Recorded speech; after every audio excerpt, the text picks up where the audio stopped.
최근에 뉴스를 보니까 압구정동에서 뭐 10억이 떨어졌다, 30억이 떨어졌다, 뭐 이런 뉴스들이 나오는데 아, 저 화병 날 뻔했어, 화병.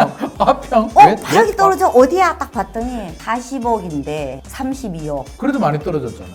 아니죠. 매물이 나오고 어떤 정책을 통해서라도 체감이 되지 못할 뿐만 아니라 지금 남의 그림의 떡이죠. 부동산 지상주의가 아니라 부동산 신봉주의라고 저는 생각합니다. 신봉주의. 네. 안녕하세요. 집당지성 집사 김만입니다. 오늘은 명지대학교 김희윤 교수님 모시고 최근에 부동산 문제에 대해서 심도 있게 지금 이야기를 나누고 있는데요. 최근에 뉴스를 보니까 압구정동에서 뭐 10억이 떨어졌다, 뭐 30억이 떨어졌다, 뭐 이런 뉴스들이 나오는데 아 진짜 30억이 떨어졌다고? 헬리오시티가 뭐 8억이 떨어졌다는데 전용 84가 뭐 의견들이 막 분분하거든요. 이 부분에 대해서 최신 소식 한번. 아, 저 화병 날 뻔했어, 화병. 화평? 바닥이 떨어져 어디야? 딱 봤더니 뭐 40억인데 네. 그죠? 8억 32억. 그래도 많이 떨어졌잖아요. 아니죠. 아닌가? 뭐 압구정동이 뭐 10억, 11억 넘어 떨어졌다. 근데 80억짜리가 뭐 60몇 억. 128억, 20억 떨어졌다. 그래서 저는 그 너무 약간 언론에서 선정적인 메시지 같고요. 네네. 실질적으로 보면은 지금 호가는 전혀 내리지 않고 있는 상황이고요. 전혀 살짝은 내리지 않았나요? 안 내린 것 같아요. 교수님이 볼 때는 네. 그 정도는 내린 것도 아니다 이 말씀이죠. 그렇죠. 지금 뭐 아시겠지만 35억이 1억 내린 건 아니에요. 네, 우리 뭐 실거래가는 계속 오르고 있어요. 결국은 우리가 노도강, 금강구 이런데 결국은 우리가 지금 대출 규제가 10억 이하는 6억 되는 네. 그 말은 15억이 안 되는 지역에는 다 사실 좀 올랐어요. 어떻게 보자면 그렇죠. 15억에 키높이 하듯이. 네. 대신에 이제 너무 좀 비싼데 약간 내렸지만 저는 그 수준이 내렸다고 보기엔 좀 어렵다고. 그 정도는 내린 것도 아니다. 아, 내린 거 저 아니에요. 화가 나요 아직까지. 화가 나요? 아직도 화가 나요? 아직도 화가 나요. 아니 그러면 자 교수님께서는 네. 예를 들어볼게요. 그러면 잠실에 엘스 리센츠가 전용 84가 36억까지 갔단 말이에요. 뭐 1년, 2년 전에 뭐 20몇 억 하다가 뭐 제가 예를 든 겁니다. 뭐 리센츠 엘스를 꼭 찍어서 하는 건 아니고 한 35억이다. 예를 들어서. 그러면 35억 아파트가 얼마 정도 내려와야 교수님께서는 이 정도면 조정이 됐어라고. 8호면 우리가 국평이라 그러죠. 국평. 국민주택 규모. 네. 34평. 그죠. 뭐 네. 그러면 국민주택 규모니까 모두 국민이 접근 가능한 이런 개념이죠. 사실 국민주택이라는 게 그런 거 아니겠어요? 국민주택 이론적으로 국평이라는 게. 네네. 근데 사실은 35, 뭐 30. 그러니까 지금 가계 연소득이 평균 얼마일까요? 얼마 정도 될 것 같아요? 가계 연소득요? 네, 그냥 한 가구당 그냥 쉽게. 한 8천만 원? 그쵸, 한 7,500만 원, 네, 7,400, 그죠? 네, 네. 7,000에 좀 올랐어요. 네. 그러면 30억 대비 한번 해보세요. 몇 배죠? 한 푼도 안 쓰고 네. 40년? 그렇죠. 네. 정상인가요? 대한민국이 전문직들은 지금 가능하지 않을까요? 대한민국이 세계 1위예요. 연소득 대비 네. 주택 가격이 1위입니다. 서울 집값. 그렇죠. 서울 집값. 네. 20배, 뭐 30배는 기본인데요. 네. 저는 결국 그렇게 보면 우리는 서울은 글로벌 시티로서의 경쟁력이 없죠. 없다. 자, 그렇다면 좋아요. 어떤 데는 뭐 30, 40 좋아. 잠실 좋으니까 네, 좋아. 비쌀 수 있잖아 라고 근데 얘기할 수 있죠. 오르막도 좀 있어야 되잖아요. 근데 없잖아요. 우리가 마트에 가면 참 신나는 게 우리가 다이소 가면 좋은 게 뭐예요? 사실 저렴한 게 골고루 많지. 돼. 골고루. 골고루. 서울은 골고루가 있지 않아요. 아예 비싼 거. 이 아파트라는 상품의 다양성이 아니라 이 아파트가 어느 지역에 있는지에 따라서 격차만 고정시키는 것 같아요. 격차만 고정한다. 네. 이미 이제 이 격차는 되돌리기 힘든 것 같아요. 이미 서울은 이제 뭐라 그럴까요? 하나의 캐슬? 고가 아파트 시장으로 되지 그래서 않았나? 뭐 예를 들어서 뭐 강남 상구나 뭐 이런 지역이 물론 뭐 그런 지역은 어느 나라에서나 다 있기 때문에 뭐 그렇다고 하는데 뉴욕 집값도 비싸잖아 이렇게 그렇죠. 말하면. 그렇지만은 뭐 또 뉴욕엔 또 서민들 집도 꽤 많아요. 근데 우리가 서민들이 살만한 집을 많이 공급하고 있을까? 서울에 네. 그걸 한번 봐야지. 저는 그래서 그렇지는 않은 것 저 같아요. 집은 3, 40억 하든지 말든지 그럼 내 눈높이에 맞는 집은 있을까? 중요한 게 없는 거죠. 최근에 보니까요. 강북에도 신축 아파트는 전용 84, 34평이 이제 17억 기본 분양가 나오고 최근에 보니까 이제 신혼부부들이 집을 사야 되는데 연락 오는 거 보니까 두 분이 합쳐서 한 3, 4억 정도 총알을 만들더라고요. 이분들이 대출 받아서 갈 수 있는 집이 그래도 10억 정도. 근데 10억이 큰 돈이잖아요. 엄청 크죠. 막상 찾으려고 하면 없어요. 별로 없어요. 진짜로. 이게 우리가 소위 말해서 좋다라고 하는 한강벨트 지역에는 10억으로 눈 씻고 찾아봐도 없어요. 오래된 구축 아파트 전용 59도 찾을 수도 없고요. 강서구도 오래된 아파트도 이제 뭐 10억 없어요. 정도. 네. 뭐 노원구 정도 가야 이제 가능하니까 외곽으로 가더라도 쉽지 않겠다라는 생각은 저는 들거든요. GTX가 그래서 낮았나 싶어요. GTX 우리가 제일 좋은 게 직주 근접이잖아요, 그죠? 제일 뭐 좋죠. 학세권이다, 숲세권이다, 뭐 이런 그렇죠. 거 떠나서. 네. 근데 기본적으로 다 지금 경기도 외곽에 많이 거주하시기 때문에 지금 3기 신도시도 다 경기도 외곽이죠. 경기도죠. 네. 그러면 아무리 교통비 이렇게 하더라도 있죠. 다 또 민자 유치, 민간 자본으로 또 비싸요. 하기 네. 때문에 교통비도 엄청나죠. GTX 깔려도 GTX 물론 할인을 얼마 받는지는 다른 문제인데 그때 파주 요금 보니까 4천 얼마? 그렇죠. 그 매일 타고 왔다 갔다 한다고 생각해 보세요. 그러면 교수님께서는 지금 GTX 말씀하셨으니까 GTX가 더 촘촘하게 깔려서 자금력이 부족한 분들은 서울에 집을 못 사니 외곽에 좀 저렴한데 집을 사서 GTX 타고 직장으로 출퇴근하도록 해야 된다라고 생각하십니까? 그렇지 아니라고 않아요. 생각하십니까? 저는 있는 집값을 뭐 끌어내리지는 못하지만 우리가 얼마나 다양한 집을 짓기 위해서 정부가 노력을 뭘 하냐. 저는 그게 제일 궁금해요. 네? 그러면 이번에 129 대책 결국은 다 시장이 알아서 해왔던 거잖아요. 분양가 산정도 그렇고 규제가 있으면 뭐예요. 전혀 우리에게 부담 가능하지 않아요. 예.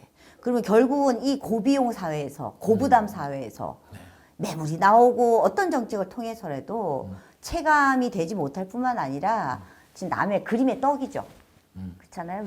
그래서 어쨌든 뭐 다주택이나 뭔가를 또 시작이 됐지만 결국은 우리가 주거 안정, 주거 정책 결국은 내 평생 집 하나, 집 한 칸 가질 수 있을까 없을까? 그게 꿈인데. 결국은 이 절망으로 치닫는 이게 사회적 갈등이잖아요. 야 그러면 교수님께서 대통령이 됐어. 그러면 어떤 주거 정책을 하고 싶어요? 절대 그런 일은 없을 거겠지만 없겠죠. 그럼 왜냐면 어떤 공급을 하고 싶어요? 서울에 저는 땅이 없는데?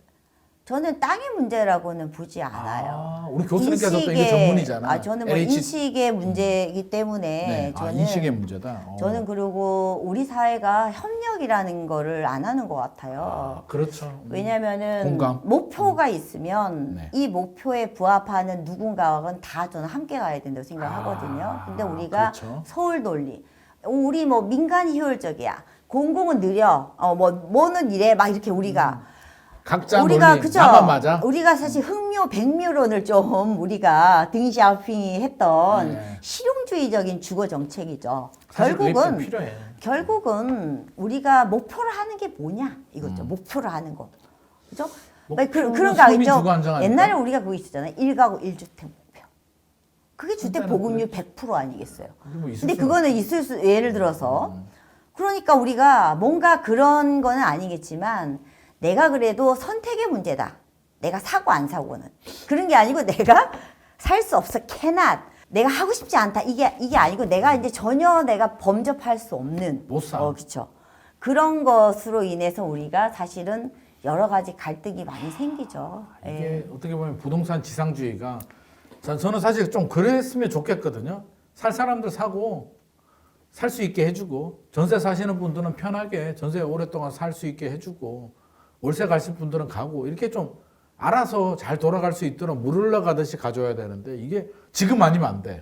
그렇죠. 막 이러면서 막 올라가다 보니까 이게 불과 10년 만에 강서구만 하더라도 10년 전에 3억 하던 게 지금 다 10억이에요.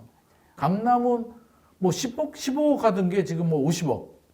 이게 10년 만에 이렇게 된 거거든요. 그러니까 2015년에 서울의 평균 실거래가가 얼마인 줄 아세요? 2015년이면 네, 10년 전 뭐 10억 안 했을걸요?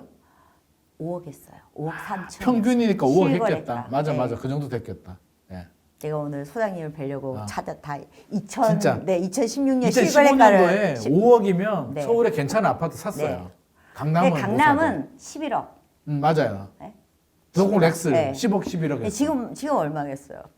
그러니까 지금 최소 서울 평균이 3배라니까. 뭐 13억, 13억, 최소 4억에. 3배. 강남은 뭐 28억, 27억, 서초, 강남, 28억도 서초, 평균이 강남이 그렇고, 뭐 1, 2위를 다투고 있죠. 물론 평균이 그렇고 우리가 마음에 드는 아파트는 뭐 네. 어떻게 하다 이렇게 됐을까요? 저는 부동산 지상주의가 아니라 부동산 신봉주의라고 저는 생각해요. 신봉주의. 네. 저는 불패라고도 안 보고요. 그야말로 안전장치라는 거죠. 저는 굉장히 사회가 불확실하고 불안전하고 불안하고 네. 이거 이거 아니면 안 된다라고. 그거라도 하지. 잡고 네. 있자. 이거는 뭐 없어지지 않으니까 이 지구가 멸망하기 전까지는 그죠? 주식도 막 투자했다가 실패하고 뭐 코인도 얼마나 변동성이 왔다 갔다 해요, 그죠? 또 서울 지방에 또 그쵸? 격차도 벌어지고. 네. 그러다 보니까 사실 주택 이게 부동산이에요. 부동산. 동산이 아닌 모든 건 다 부동산이거든요. 그렇죠, 그렇죠. 자, 근데 우리가 주식, 코인, 금 다 동산이에요. 근데 주택이 언제부턴가 동산화가 됐어요. 동산화가 됐다고? 네. 움직이는 게 금융이죠. 대출이 그런 거잖아요. 내 이 그렇죠. 집을 통해 갖고 현금을 얼마든지 내가 뺏을 수 있는. 네. 그러니까 방향성은 맞는데 네. 이게 사실 대통령 말 한마디에 모든 게 해결될 수는 없는 거잖아요. 이제 우리도 선진국으로 가게 되면 결국에는 부동산 비중이 좀 줄어들고 이제 금융 비중이 늘어날 텐데 그 부분에 대해서도 지금 보면 야 주식 좋대. 빨리 들어가면 돈 더 벌어. 막 예금 깨고 지금 모든 돈을 다 빨아들이고 있는 건데 저는 이것도 굉장히 좀 바람직하지는 않다고 생각을 하거든요. 그래서 어떻게 보면 좋게 말하면 이제 과도기 아닐까. 우리가 이제 선진국으로 가는 길목에서 그동안 돈을 좀 많이 번 졸부였다면 이제 진짜 부자가 되기 위한 그런 과정이 아닐까라는 생각도 듭니다. 교수님 그러면 자 이제 정리를 좀 해보겠습니다. 마지막으로 제가 궁금한 게 우리 사회가 크게 보게 되면 집 있는 사람, 유주택자, 집 없는 사람, 무주택자로 일단 부동산 입장에서는 나눌 수가 있잖아요. 유주택자와 무주택자를 좀 나누어서 방향을 좀 설정해 주시죠. 네. 유주택, 뭐 무주택을 떠나가지고 집에 대한 정말 스마트한 생각, 그죠? 나의 집, 마이 홈이죠. 마이 홈. 네, 그죠? 홈이죠. 마이 홈. 이 집은 우리 애들이 태어나고 학교 다니고 추억 있고. 외국은 좀 그런 게 많을 그쵸? 텐데. 이런 식의 사실은 이제 정서 관리가 좀 필요한데 우리는 만나면 너네 집 얼마 올랐어? 저 집 얼마 올랐대? 저기는 무슨 시설 더해서 얼마가 올랐대? 왜 우리 집 안 올라? 계속 그런 형태의 대화가 굉장히 많은 편이에요. 그리고 무주택 같으신 분도 사실은 생애 한번 꼭 도전하고 내 집은 정말 좀 있어야 되는 건데 저는 이제 개인적으로 무주택이 정말 무상계급처럼 이렇게 뭔가 하층민 같은 그런 느낌이 아니라 내가 집을 안 가졌지만 나의 선택이야. 그리고 난 불안하지 않아. 그게 원래 맞죠. 그죠? 그러니까 사실은 모든 사람이 살 수는 없죠. 무주택자 유주택 가리지 말고요. 집이 있든지 없든지 여러분들이 불안하지 않는 부동산 시장을 만들겠습니다. 이게 가장 이상적이야. 저는 그래서요 안 나눴으면 좋겠어요. 다만 무주택자들에게 내 집 마련을 주기 위해서 사실 정부는 정말 치열하게 고민하고 정말 노력을 해주셨으면 좋을 것 같고요. 제발 시장이 어떻게 되든지 말든지 사실은 이게 우리 인프라라 그러잖아요. 소셜 인프라. 집도 사실 공항이나 우리가 도로 항만처럼 괜찮은 집을 저렴하게 잘 짓는 거 이거 인프라예요. 인프라 투자. 인프라다. 네, 투자.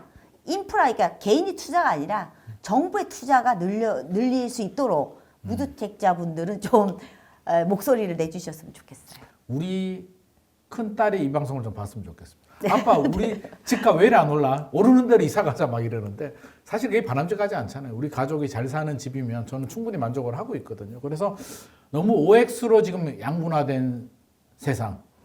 집이 있느냐 없느냐, 오르느냐 내리느냐, 주식이냐 부동산이냐 모든 게 대결 구도인데 그게 아니다라는 교수님 말씀 저는 오늘 너무 가슴에 와닿았고요. 이거는 우리 사회 또는 정부의 어떤 숙제를 좀 던져준 것 같습니다. 이 부분에 대해서 다주택자 문제도 마찬가지고 진지하게 좀 고민을 하고 연구를 해서 우리 사회가 나아가야 될 방향을 제시해주는 시간이 아니었나 생각합니다. 오늘의 내용이 도움이 되셨다면 좋아요와 구독 부탁드립니다.